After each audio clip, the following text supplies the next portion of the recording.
It's podcast o'clock. The Nigerian general election has come and gone. 2023 seems to be a year with history in Nigeria.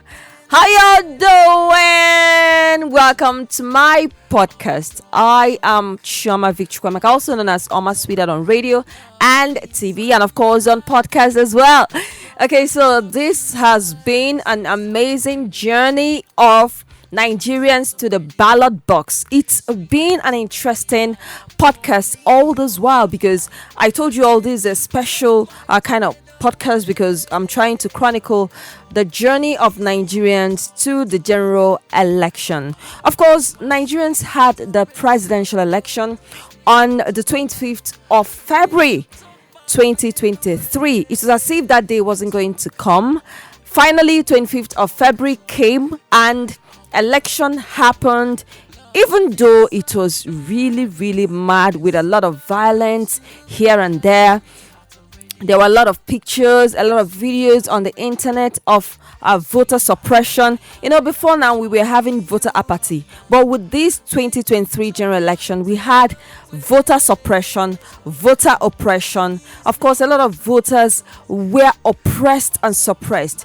People were stopped from voting because they were not from a particular tribe.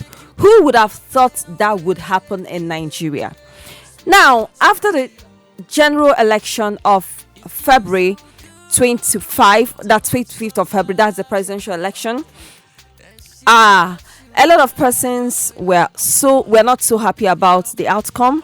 And of course, speaking about the Labour Party presidential candidate Peter Obi, he went to the court because, of course, the winning party APC said if you're not okay with the result of the election, go to the court. So Mr. Peter Obi went to the court, and it's been here and there.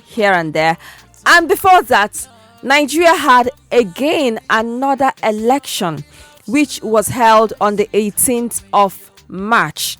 Of course, the gubernatorial election and the House of Assembly election was supposed to be held on the 11th of March.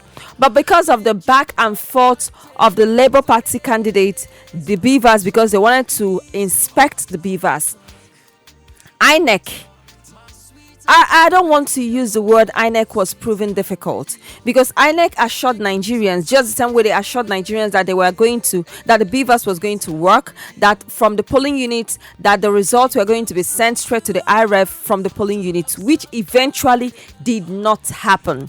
INEC also assured Nigerians that they have absolutely nothing to hide, that they are going to bring out everything, that they are going to release the electoral materials to the Labour Party because the Labour Party requested for it. And of course, the court injunction, which was given by the Supreme Court, that the Labour Party should be allowed the opportunity to inspect the beavers.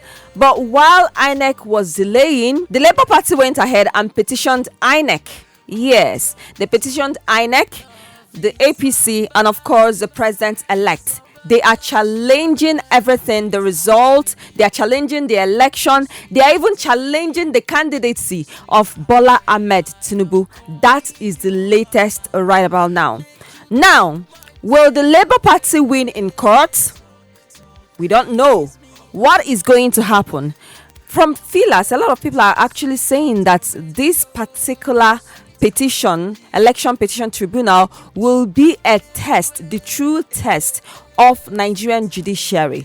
While Labour Party is in court, INEC is in court, and of course the presidential candidate of APC, that's the president-elect Bola Ahmed Tinubu, they're also in court. There's been a lot of discussion, a lot of heated discussion in the polity about the 25% which the person that should be announced as president should have in FCT, that's Abuja, which of course the APC candidate, which is the president-elect, did not make up to 25%.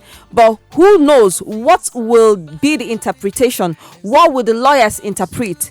Like I said, they are in court, and of course we are following up on this particular story, and of course I will keep updating you on the latest. Like I said, this is a special podcast chronicling Nigerians Journey to the Ballot 2023.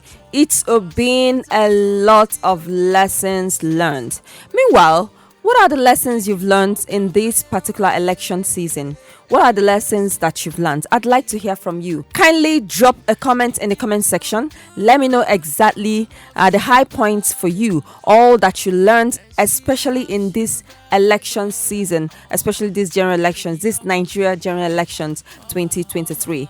Of course, I look forward to having you again in my next podcast because we'll intend to talk more about this election season. Thank you so much for joining. See you in my next podcast. In the interim, God bless Nigeria.